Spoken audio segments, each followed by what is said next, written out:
So from Isaiah 9 we hear these words. Nevertheless, that we no more gloom for those who were in distress.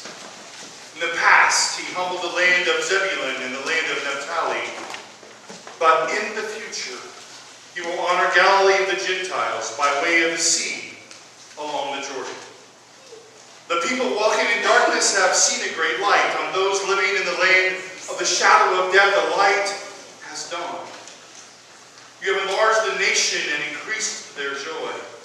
They rejoice before you, as people rejoice at the harvest, as men rejoice when dividing the plunder.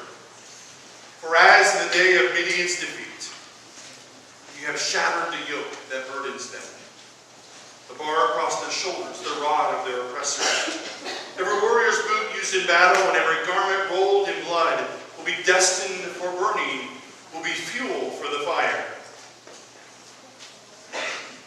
For to us a child is born, to us a son is given, and the government will be on his shoulders. And he will be called Wonderful Counselor, Mighty God, Everlasting Father, Prince of Peace. Of the increase of his government and peace there will be no end. He will reign on David's throne and over his kingdom, establishing and upholding it with justice and righteousness from that time on and forever. The zeal of the Lord Almighty will accomplish this. I invite you to pray. May the words of my mouth and the meditation of all of our hearts be acceptable in your sight, O God, our rock and our Redeemer. Amen. Isn't it cool when an ancient story that's been passed down for now 2,000 years, a story that's known to us, we can almost recite it ourselves, right? This Christmas story. If we were to say it out loud, piece by piece, I would venture to guess of the 160 people or so who are here, we could fill in all the pieces, don't you think? It's not hard, right? Mary and Joseph. They're pledged to be married, and Mary was pregnant. Joseph's scared, and he's told in a dream. And so they go, and they pay their taxes, and the shepherds come, and they give thanks to God, and they kneel down and worship, and the wise men come, and they bring gold and frankincense and myrrh, and they offer their gifts, and they go home by a different route because they're warned that Herod's going to kill all the firstborn children. The story's simple, right? It can recite it rather easily. It is part of who we are. Now, I don't know about you, but when I was a little kid, sitting up there like these guys were, and even not such a little kid, I didn't get it. What I got was the fact that the sooner we got home from church, right, the sooner we go to bed. And the sooner you go to bed, the sooner you get up, right? Now, the challenge in my family growing up is that my dad always had to be the last one up when I was a kid. And he was the last one up, but before you went anywhere, my dad had to go to the kitchen and make the coffee. Could he do it the night before? No. He had to go out and make the coffee and turn on all the lights and do all of that stuff. Uh-oh, Jeff. And before anything could happen. And then we come running out, right? My sister, my brother, and me, we come running out and open all of our stuff. And how long does that last?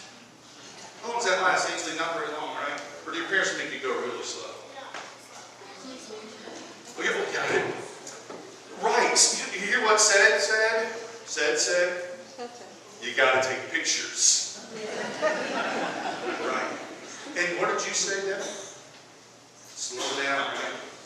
Slow down. Did it make you take? You guys have to take turns? Oh man. You guys have to take turns? Bridget, you still have to take turns? No? Are you the youngest? You get to go last or first?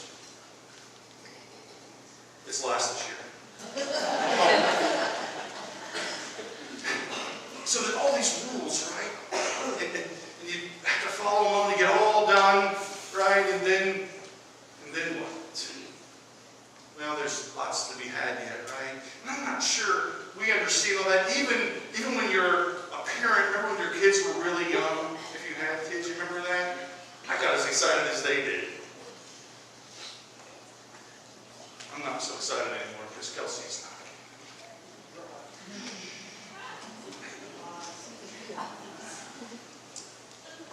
All of that in the midst of a baby in a manger. And to us, a child is born. To us, a son is given. And the government will be on his shoulders, Isaiah said.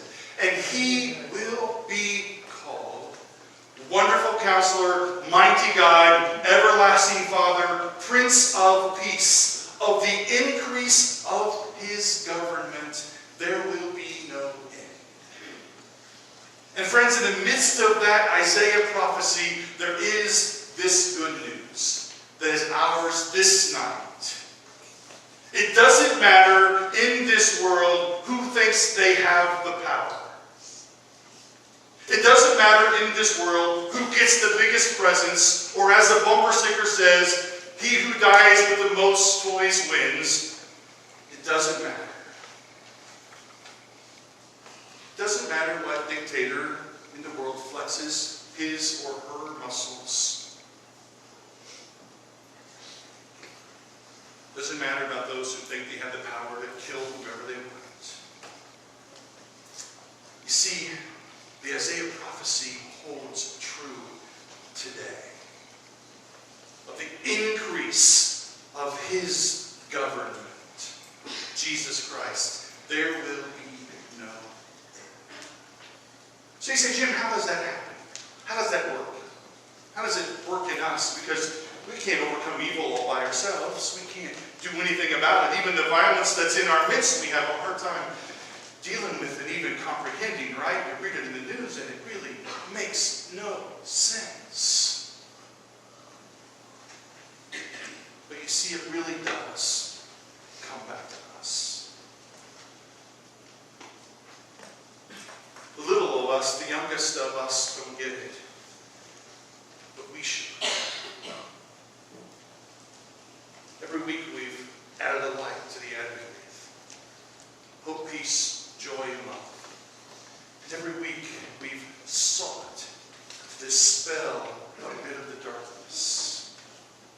But tonight, we dispel it, while not completely, we dispel it in a major way. And we do that not because I stand on an island and I say, I can defeat all the evil in the world, or I can give gifts to whoever, or I can feed everyone who's hungry, because even though I might try, I can't do it by myself. But when I light my candle, and I come down and light all of yours, and the light grows, and the light challenges the darkness that's in our midst, and we lift our voices and lift our candles, that light has the power and the authority to change the world. You see, the hope's in us this night. It's not in gifts we get or gifts we give. It's not in the food that might get burnt, or the cookies that will get eaten. The power to change the world lies in us. And it's really not hard. It's really not hard. I did it this week, just me by myself. I won't tell you how, but it was just really simple. Offered somebody a gift who wasn't expecting it. You know how that works when you give a gift that somebody's not expecting? I was a little nervous because the person almost passed out. It wasn't a big gift. And the person wanted to refuse it and wanted to hand it back to me. And I did just a really simple thing. I winked at him and said, "Merry Christmas," and walked away. One simple thing that changes the world. I want to tell you this story to close. This a story told by a person named Peter. He said Wayne hangs out in front of the Starbucks and is the worst panhandler ever, he says. He is so gloomy. He slouches, glares at you and pass by, and says, "Roar."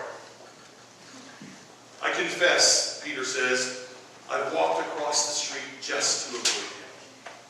One day I was stuck feeling just as gloomy as Wayne. I walked by and he said, "Ugh." And I just kept walking. I got halfway down the street when I stopped and I said to myself, this is ridiculous. Now we have two gloomy men on the street, and what good is that doing anyone? So I turned around, walked back to Wayne, held out my hand and said, "Hi, I'm Peter. I'm Wayne." And I said, "Here's $1, Wayne." He looked up. His eyes sparkled, and for the first time, I saw his smile. And he said, "Thanks." "You're welcome," I said. A couple days later, I saw Wayne again, but this time, before he could even say, "Grr," I called out, "Hi, Wayne."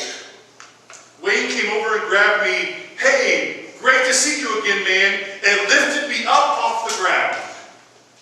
I said, "Wayne, please put me down." I don't know what Wayne thinks about a Jesus who loves him, or a God who calls him by name. But I do know now that there's a man with a red jacket and a gym bag who does. As for me, when Wayne grabbed me and lifted me up, I knew something about those shepherds glorifying and praising God. All because a light in someone's life was passed to someone else. I don't know if you've thought about it anymore, but that light burning on the Christ candle is the Christ. That flame came all the way from the grotto in Bethlehem. A flame that's been burning over 1,500 years. And when I light my candle to it and pass it to each of you, Christ lives in your midst. So we're going to sing Silent Night. Don't get out your hymnals. So I'm going to have the words on the screen. And I invite you to stand, and I'll pass the light as we sing.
working in each of our lives. And tonight, this flame, it goes with you. It can become a part of who you are. It can bring you peace and joy and love and hope like you've never had before. So may it burn deeply. May it burn brightly. May it change your lives today and in the days to come. So go in peace. Go in peace to be bearers of this good news, that Christ is born in our midst. Silent night, holy night, all is calm, all is right, round yon virgin, mother and child. Holy infant, so